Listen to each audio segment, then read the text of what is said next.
Hey, what's up, podcast? It's Jeff. Just want to jump in here. This is a special bonus episode of Teach Better Talk. This is actually going to be the audio recording from a Facebook Live that our team is doing every single day, Monday through Friday, at 8 a.m. Eastern Time in our Facebook private group. You can get in that group at teachbettergroup.com or go on to Facebook and just search Teach Better Team. You'll see our page and then you'll see the group. Get in there. So here we go, a special bonus episode of Teach Better Talk pulled from one of our Facebook Live videos in our private group at teachbettergroup.com. Hope you enjoy.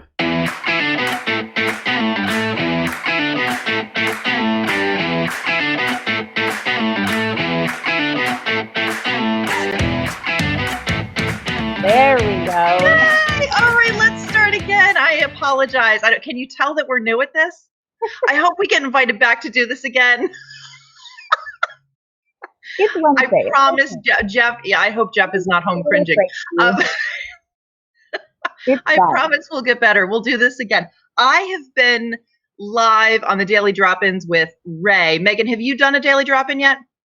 I have done a Daily Drop-In way back towards the beginning when we first started. So it's been a while. Okay. All right. Yes. And it's been a couple of weeks for me, and I'm not usually the one getting this started. I'm usually the one joining in. So this is takes a little bit of getting used to for me too. Just as a reminder for those of you, is there no sound? Did somebody say there's no sound? Okay, you guys let us know if you can't hear us. All right, so once again, I'm Becky Thal. I'm here with Megan Deegan. We're both members of the Teach Better team. We're also both math teachers. I teach 5th grade math and science, actually. And there is sound now. Okay, awesome, good. All right, that's not too bad. It only took us 3 minutes in, Megan, to get this working. Hey, that's not too bad. Not too bad. Give everybody a chance to start rolling in. Right. That's true. Get your coffee. Come on in and join us. All right. Thank you, Andrea. So just a reminder for those of you that are joining us this morning that we only see comments in the sidebar, so we don't see names. So if you're joining us, we're happy to have you, and please attach your name to any of your comments. So I'm excited to be here with you, Megan. And, we kind of joke because you and I talk a decent amount, and yet we have never actually met in person. But now that everything's being done virtually, this isn't really anything different, right? Absolutely. It is funny. I do feel like we talk often and we have a lot in common, yet, again, have never met. Yeah. We'll get there. A couple more months. I was just going to say, but it's like, we're BFFs. I wore my Teach Better 19 shirt today because I figured that was a nice bright color to perk me up on a Wednesday morning. Love it. And also because I'm looking forward to Teach Better 20. Now you, Megan, were you at Teach Better 19? I was not. I got very sick. I was supposed to be there. I got very sick that weekend and unfortunately had to miss it. So I am so looking forward to Teach Better 20. It is so much fun. So I'm looking forward to it too. So I have to tell you, while we're waiting for a few more people to kind of jump in, I have to tell you about this crazy dream I had. So since this whole remote learning, situation has taken place, I haven't had any dreams about work. I don't dream about work on a regular basis to begin with. I don't know about you. But I had a dream that, and this was wild, that I went out to Nevada for a conference. I couldn't even tell you what conference it was. I couldn't tell you who the people were that I met. But apparently they were like big names in education. And I get out there and I'm meeting with a couple of people. And then all of a sudden, out of nowhere, they say, okay, well, we're going to evaluate you now. And I was like, what do you mean? They said, we're going to give you a classroom of kids. And as part of this whole professional development conference, we have a panel of teachers that are going to evaluate you, give you an evaluation. And I was nervous, but I was even more nervous because, are you ready for this? They gave me a language arts lesson. Oh, no. And I was pleading with them. I said, I'm a math teacher. So one teacher felt very sorry for me, gave me very good marks, but apparently the other two did not think I did a good. I don't know who any of these people were. I mean, it wasn't even like they were familiar faces that I knew. It was like they were complete strangers. It was the wildest dream. And I was in tears at the end because that's all I kept saying was, I don't teach language arts. I don't. So it's just kind of funny that, this, I mean, yeah, I kind of have to wake up and laugh about it, but all of this, everything that is going on really does play a lot on your conscience and your subconscious, and you don't realize that. Oh, absolutely. I think that on a normal basis, teaching is stressful. And I think that this curveball that we've been thrown, although I think that teachers are doing phenomenally with this, it's a whole new layer of stress, and it's a whole new layer of, I think, stress that we had never experienced before. So it's, we don't necessarily know how to deal with it. Mm-hmm. And, sometimes weird and wacky dreams. That's how it's going to happen. That would be my nightmare. Like, you say dream, and I love it. I would say nightmare. If I had to teach an ELA lesson, I mean, my kids laugh at me all the time. And anytime I misspell something or screw something up, I'm like, guys, I'm a math teacher. That's exactly what I say. Yeah, and we all laugh it off. ELA is not my strong suit. So that would, you say dream. I love it. That's why you have Andrea, and I have my partner teacher. Exactly. I feel like this is my nightmare. I was also thinking to myself, in the shower today, because I was getting ready. I put on a full face of makeup, which I don't think I've done in a couple of weeks now, and but it's good. It's good to get going. I'm actually on my spring break this week. Oh. Yeah, but I got up. It was good to get up. It's good to keep into a routine. I think that helps everybody too. But I was like, I felt like I was getting ready for the morning show, and I was thinking to myself, I'm like, this Daily Drop-In is like the morning show for teachers, right? It is. I love it. It's like Good Morning America has nothing on us. Exactly. I love it. Good morning. We've got a lot of people joining us right now. Yes. Let's see. We've got Brianne. We've got Brian. I think I saw Jeff jumping in there. Both Jeffs, Alex, Joe. Good morning, everybody. I'm just going to read my favorite comments so far. That Jeff Kaplan said that #TeachBetter20. He heard there will be puppies. I think we do need to talk to, that's a question for Jeff Gargis, but I am all about the puppies. I volunteer to watch them all. No problem. Oh, that's funny. Amanda's here. So many people jumping in with us this morning. Luckily, all these people jumping in missed our... missed my little screw up, really. Yes. So excited to have everybody here. So like we were saying, I'm on spring break this week. And there was a lot of talk around here. So we started in my district, and really in all of New Jersey, because I'm from New Jersey. We started remote teaching right away. So we left school that Friday. It was Friday. It was a real Friday the 13th. And then we weren't back as of Monday, but we started remote teaching right away. And I know that you and several other teachers that I've read about around the country had a very different experience. So before spring break, we are 4 weeks in to remote teaching already. And I know for you, that's been a little bit different. So why don't you share what's going on with you? And before I forget, because I will forget this, if you're listening to the Teach Better or watching on YouTube, you really should join us in the Facebook group, because that's where we're live, and that's where you can actually join in on the comments and be part of the discussion. So go ahead, Megan. I'm sorry. Oh, no, you're good. Yeah, it's actually very interesting. You and I have talked a lot since the beginning of this, because I feel like although we're all going through this remote learning, distance learning, I think that so many people are having different experiences, which is awesome to kind of hear about all those. And I know for me personally, when I was talking to you, I was kind of taking notes on things that you were saying, that advice that you were giving, because you had already started and been through it. So similar to you, March 13th was our last day, and we didn't find out until about 1:30 that day. So we had about, an hour left with the kids, and it was like, okay, well, we're not here next week. That's all we knew. So we had that week off, and then the following week was our spring break.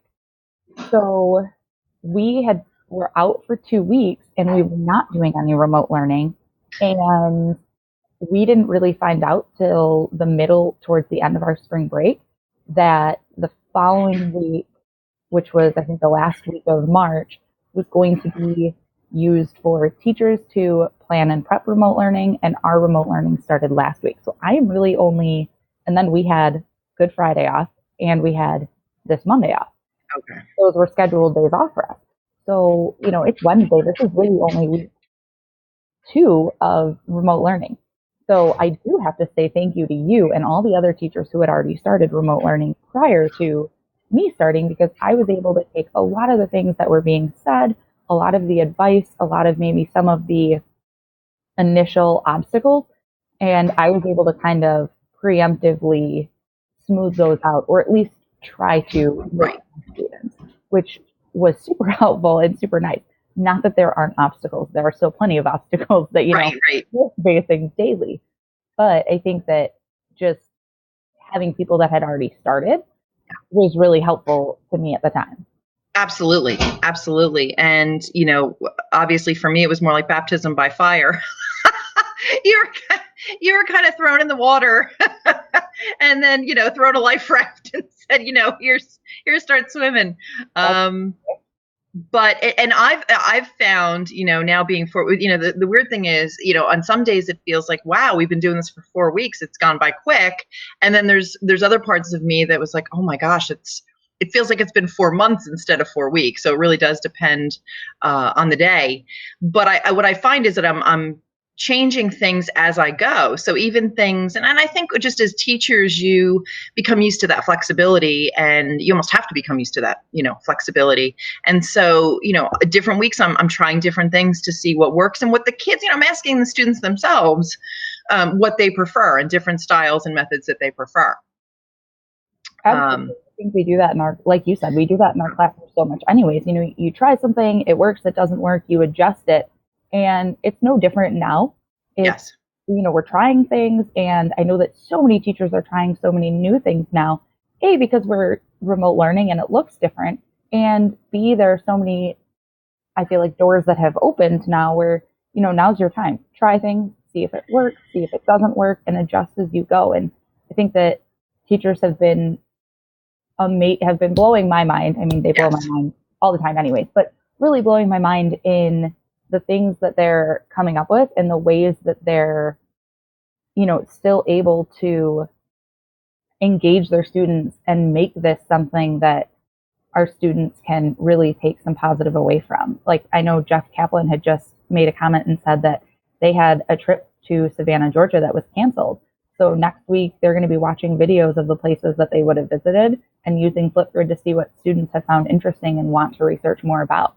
I think that's incredible. You're taking something that, the canceled trip could have been such a negative, and you're turning it into something, okay, we can still use this, we can still learn from this, we can still, use this as a learning and engaging moment for students. Yes. I actually, Jeff, I want in on that trip because I've been wanting to go to Savannah, Georgia. So since you're going virtually, you may as well take me along with you. Yeah, we all go. It's going to just be a field trip. I'd like to. Yeah. A Teach Better Team field trip to Savannah, Georgia. That actually sounds really cool. I'm sorry that was canceled. So many things that you hear about, and that's part of it too. Is just the kids' overall disappointment in not being able to do things with their friends. And a lot of them do miss being in the classroom.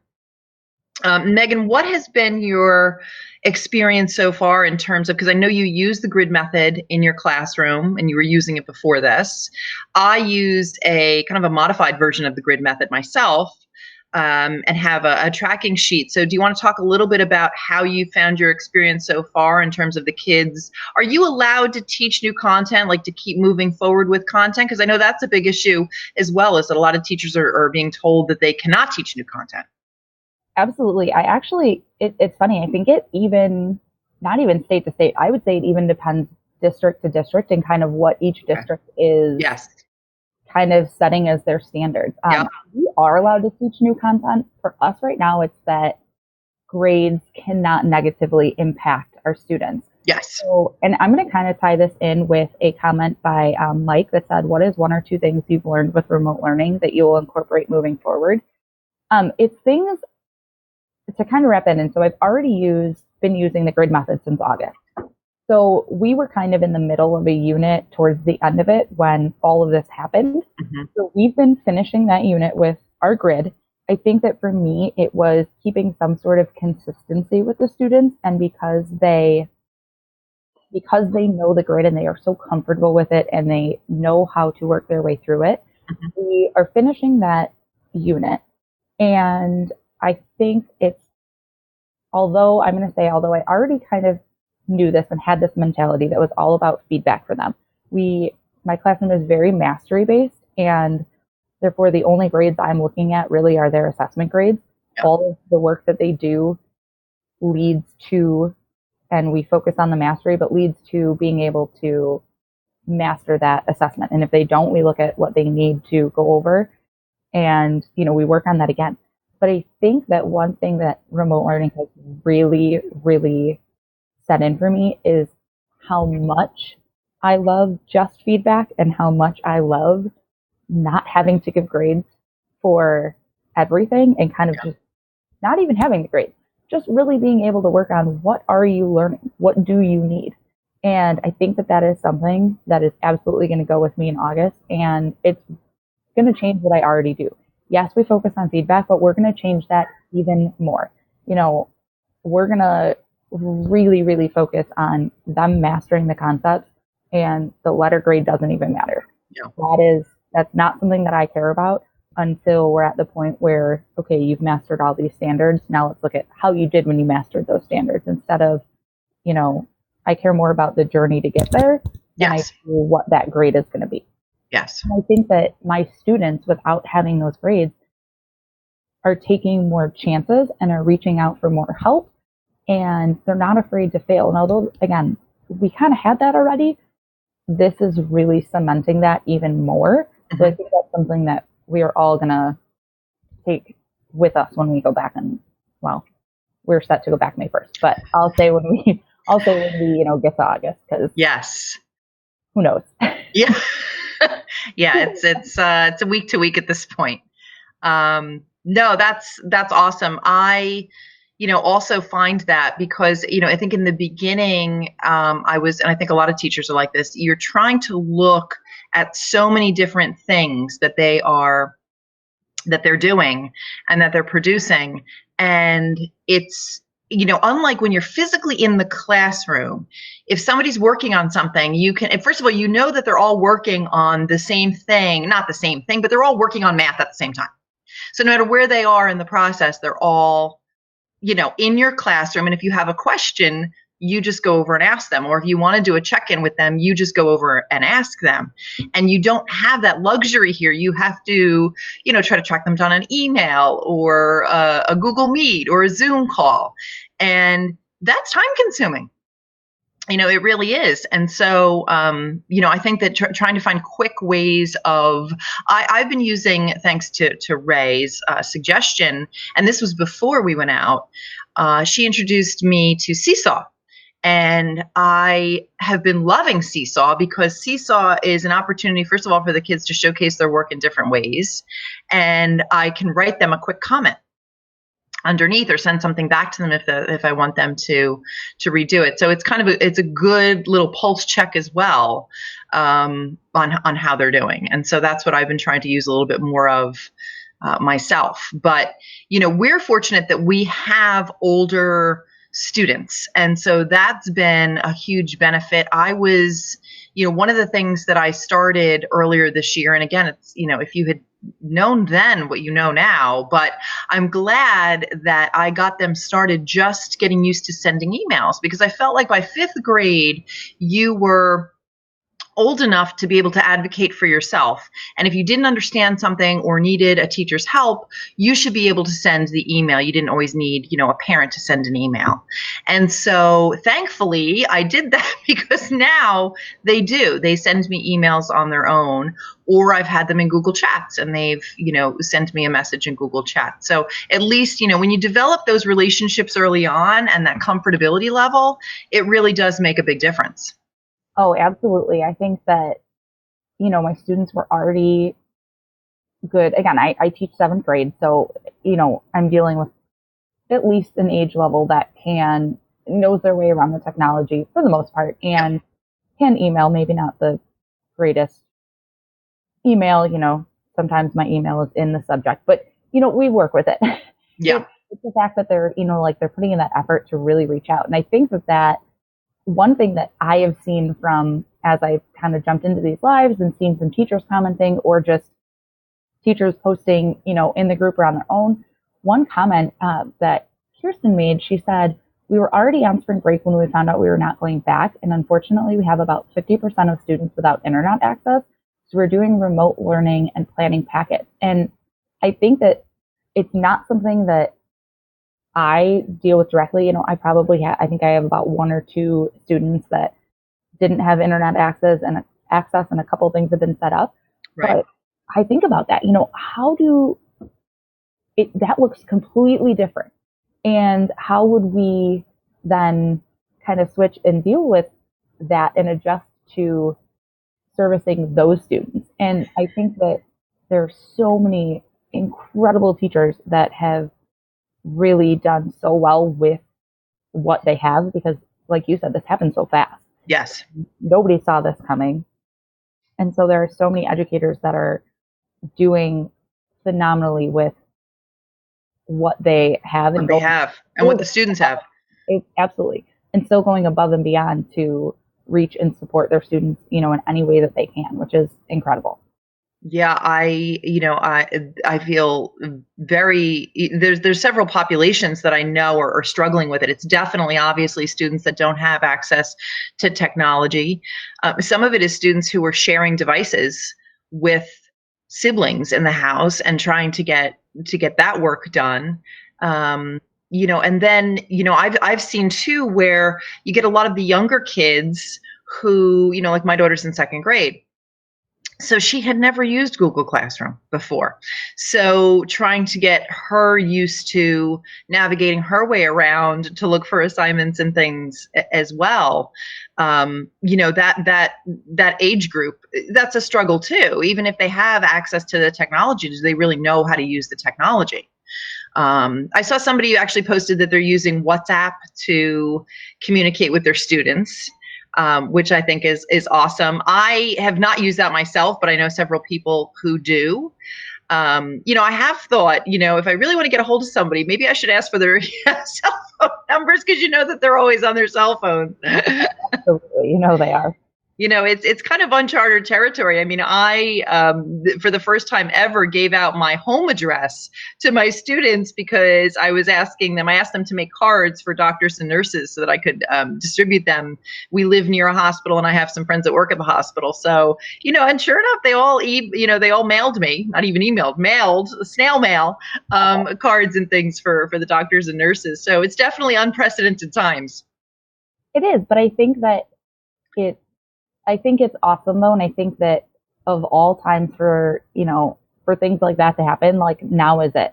And it's one more way that those students can connect with you. Mm-hmm. And, now even if they want to send you a letter or something, they can, yes. Which is awesome.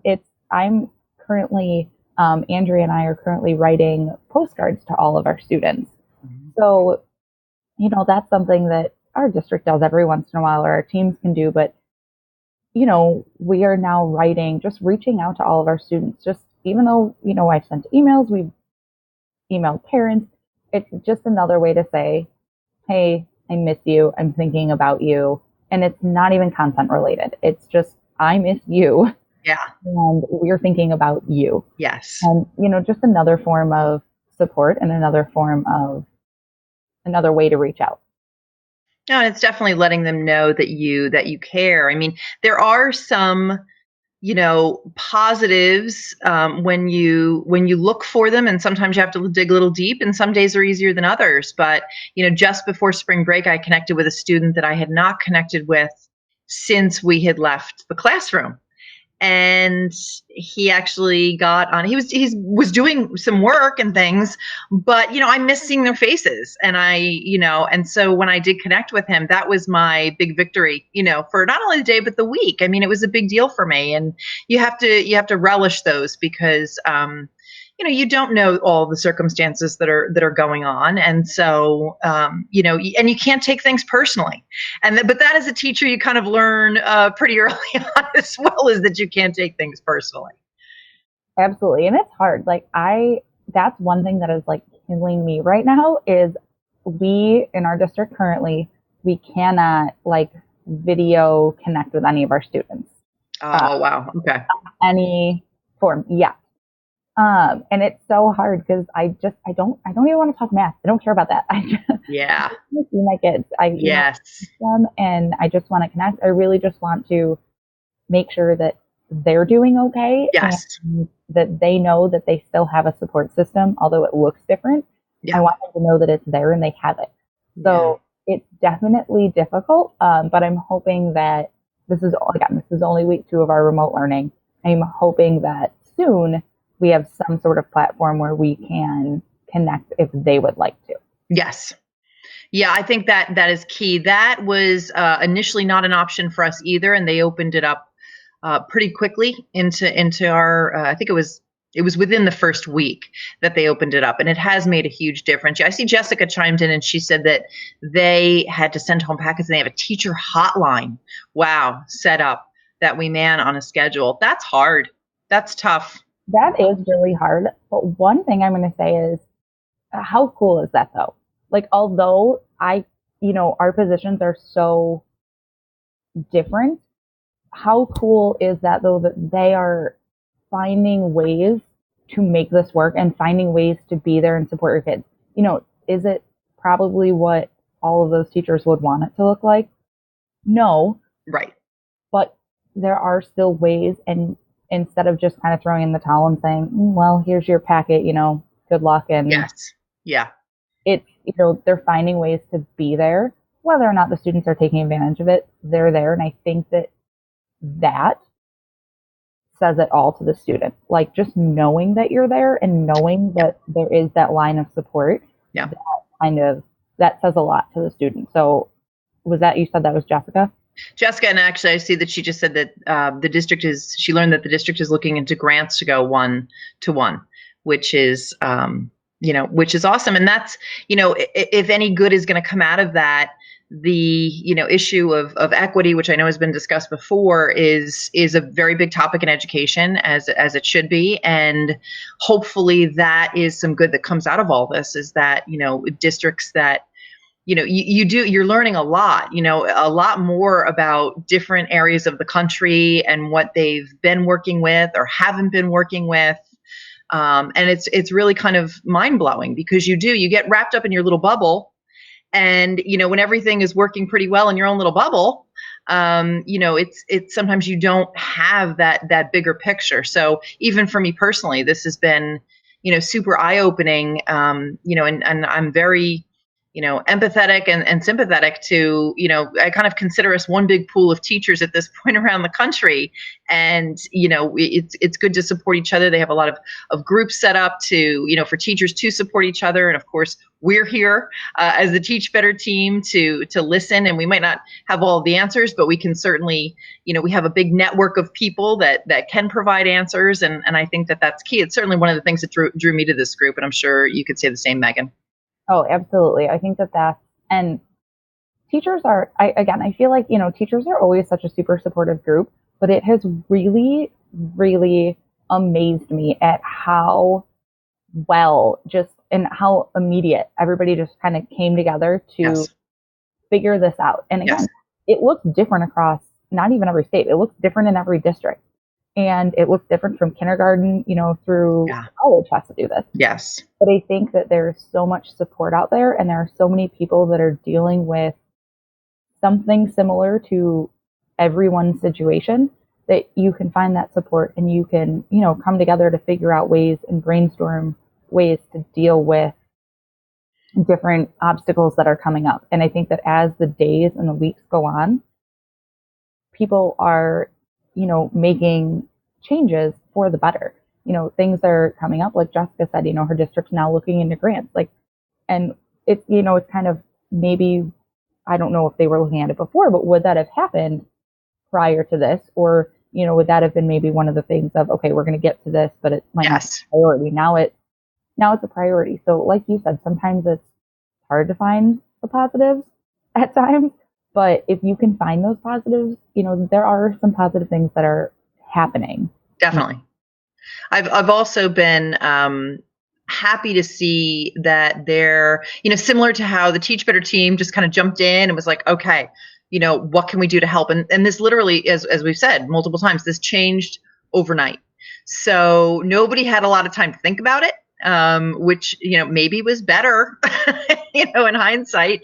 And everybody just jumped into the doing part. And there's been so many companies that are now offering free resources, at least through the end of the school year for school districts, teachers, students that are impacted, so that even parents can open accounts and have their own kids, work on things, to benefit them. So that's been huge too. And to see that outpouring has been great, because obviously, everybody takes a financial hit in that case. Absolutely. I think that, again, there have been so many doors that have opened, and so there's now, time to try some new things. Yeah. Things that you might like or dislike, or, how can you adapt things? And what are you doing now that you can, again, I'm going to say August, but what are you doing now that when we go back next year, you're going to take with you, and, what positive changes might you be making to your classroom because of this? And I did, I have seen comments where people have said, I was planning on taking my class more digital, and this has forced me to take my class more digital. But like we said, sometimes it is honestly better just to jump in the water, and you'll figure it out. We, as we've said, we're teachers, and it's kind of part of the job description that you have to be flexible. So, that comes with the job description. So it really does. It forces you in a lot of respects out of your comfort zone. And that's not necessarily a bad thing. I was part of my school's Future Ready committee, or have been part of my school's Future Ready committee. And so we've been looking a lot into this over the past few years. So, it's been interesting to see now everybody's kind of elevated. Everybody at this point is future ready. Absolutely. It's, it's kind of forced us there. And this, just a comment that Joe had made, he said, though frustrating at times, he realized that his students do not know how to use their technology. And this made him go earn badges on how to use the iPad better and start learning for the fall. Yeah. And I think that is another thing that has kind of opened up our eyes. We're getting to see where our students are struggling. And it's not necessarily in content. We've almost kind of put content on the back burner. Yes. And now we're really focusing on, what do our students really need? Yes. What do they need more of? What do they maybe not know how to do? Because, often when you're, like you said, when you're in the classroom and you're seeing them all working, and, like my kids have Chromebooks, and I see them using their Chromebooks, I'm learning more right now which of my students maybe don't know how to do certain things. Yes. And it's like Joe said, okay, so how do we then make that better in the fall? Yes. That needs to be something that we are conscious of when we go back, and that maybe needs to be something that we work on more. Yeah. And I've also seen people comment that, starting next school year, they're going to hit the ground running with this. You can't really look in hindsight at this point. You can only look forward, but I think that nobody wants to discuss this, but I think that one of the concerns is if we had to be out of school at any point, next year, even if it was just for a week or two, that they want their students to be, kind of more prepared going in. And certainly, by starting that early on, that's a game changer. Definitely. I think that this was something that we were obviously didn't see coming. We were not, I don't know of any district that, had a plan for this, maybe for, a snow day or two, but not for any length of time. And I think right. Now that we've had this, it's time to really dig deep and say, okay, what is the plan if this happens again? Yes. Although I think the teachers are doing phenomenally, and it's been incredible to see, and everyone's making it work in some way, how do we then set a plan to make this even better than it is now, in case we have to do this again, because Yes. you never know. No, you don't. I was actually in the middle of writing a blog post for the Teach Better team, and it was on how you can use Google Classroom to teach digital citizenship.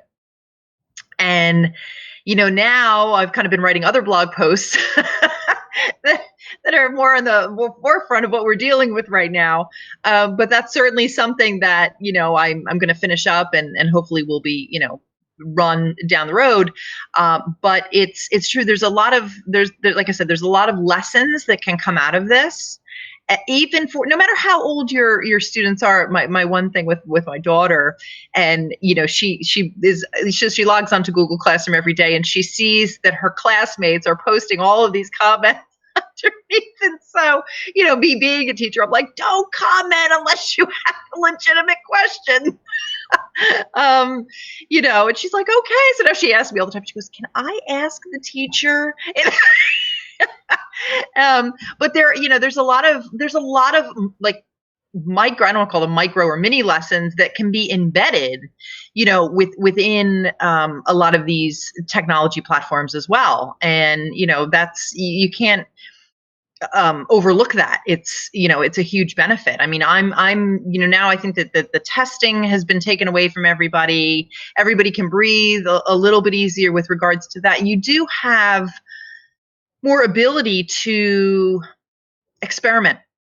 And so, I know for me, that's what I'm trying to do, and to kind of build in a couple of other things. I'm trying to do more, math around your house and math outside kind of activities, to break it up and to make it a little more fun and interactive for the students. So, hey, Chad logged on. Good morning. Absolutely. And I think that, again, it's how do we keep our students engaged? And sometimes in those lessons, somebody had made a comment. Let me see if I can find it about, here we go. It was Joe.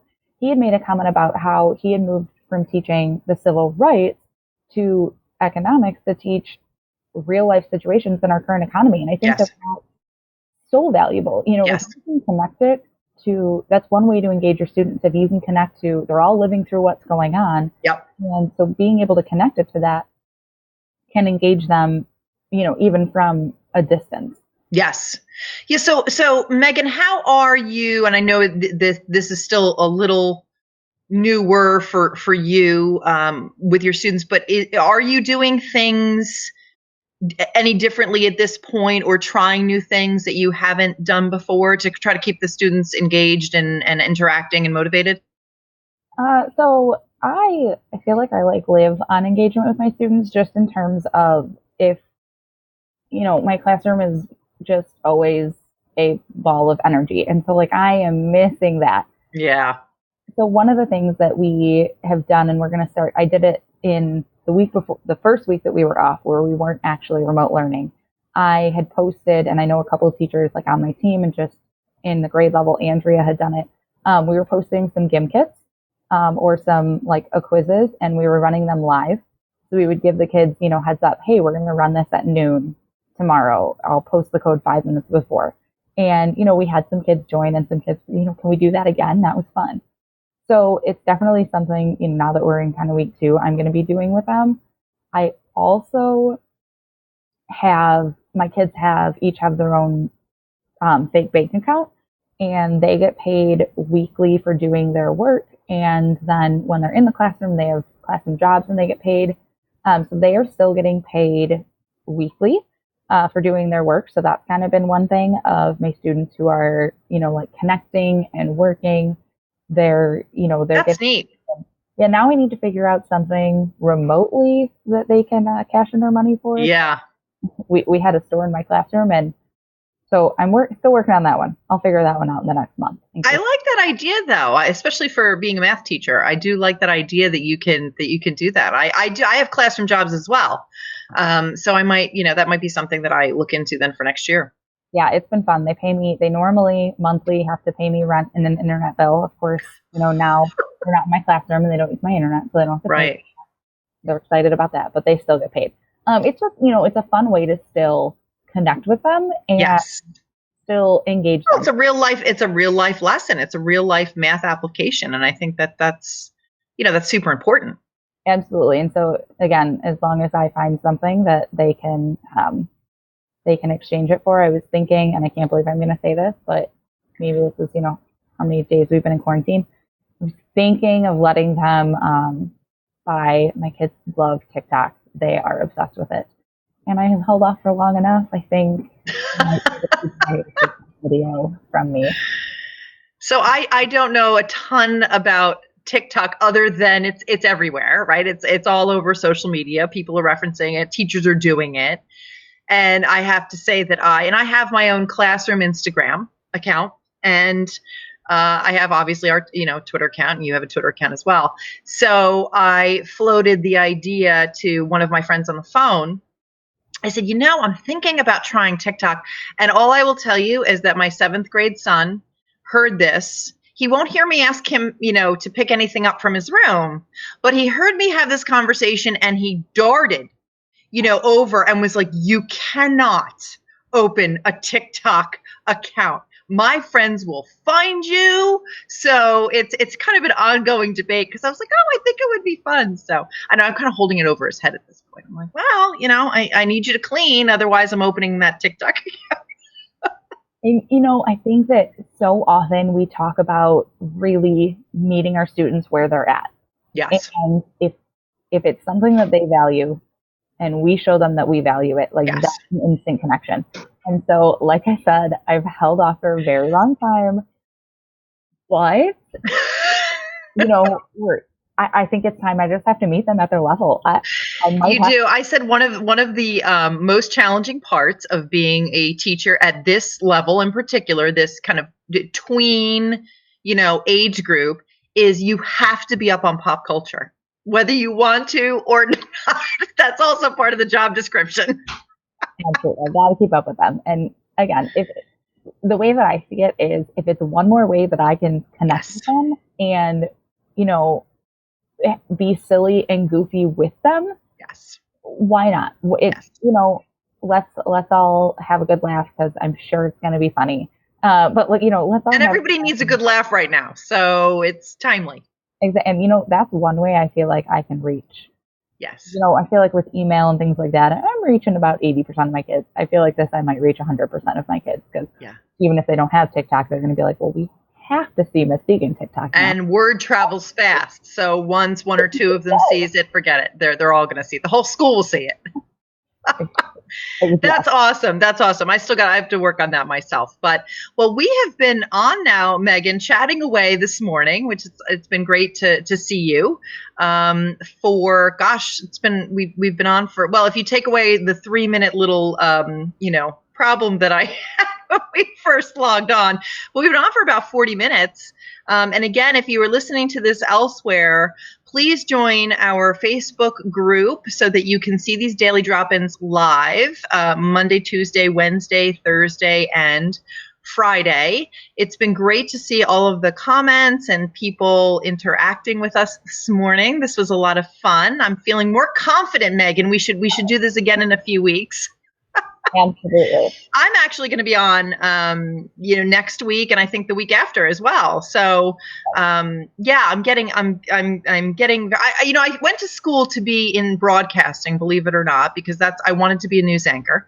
And so I feel like this is like the morning show for me. This is as close to news anchor as I'm going to get. It's a great way to start your morning. I do want to just one quick comment. Mary said that she would love to hear more about remote rewards. Mary, anybody, if you have any remote reward ideas, please, please, please post them. I would love to hear them, because I need to come up with some more. But if I come up with any, I will absolutely post them. I think that right now, other than me paying them each week in their fake bank account and possibly doing a TikTok, Jeff Kaplan also jumped in and said his students are begging him to get on TikTok. I say we just do like a Teach Better, like private Facebook group TikTok. everybody get on, do a TikTok. That's a good idea. That's a great idea. And, I do want to hear more. Maybe, maybe Megan, that could be our next session. We can kind of research in the meantime and get some feedback from other people about what some remote reward opportunities would be, because I think that's a great idea. So maybe we'll investigate that further too and get some other people's input. And that could be a whole session in and of itself. Oh, absolutely. I think that right now, everybody's kind of looking for just ways to engage and motivate. Yep. Absolutely. So that's definitely especially as this keeps going on. Give us all the ideas. If you've got them, send them out. I want all the ideas on how to motivate and engage my kids. Virtually. Yeah. Flash mob TikTok. Brianne, I love it. You tell me when. I'm not very coordinated, so it's not going to look very good. But I'm in. Oh, flash mob on TikTok. That would be cool too. Well, I thank you all for joining us, and especially if you've been here from the beginning of our segment. Thank you for bearing with us while we got our bearings. Again, the Daily Drop-In, if this is your first time here, runs Monday through Friday at 7 a.m. Central, 8 Eastern Time. And we look forward to seeing you again. I look forward to doing this with you again, Megan. Absolutely. All right, everybody have a great day. Bye. Bye.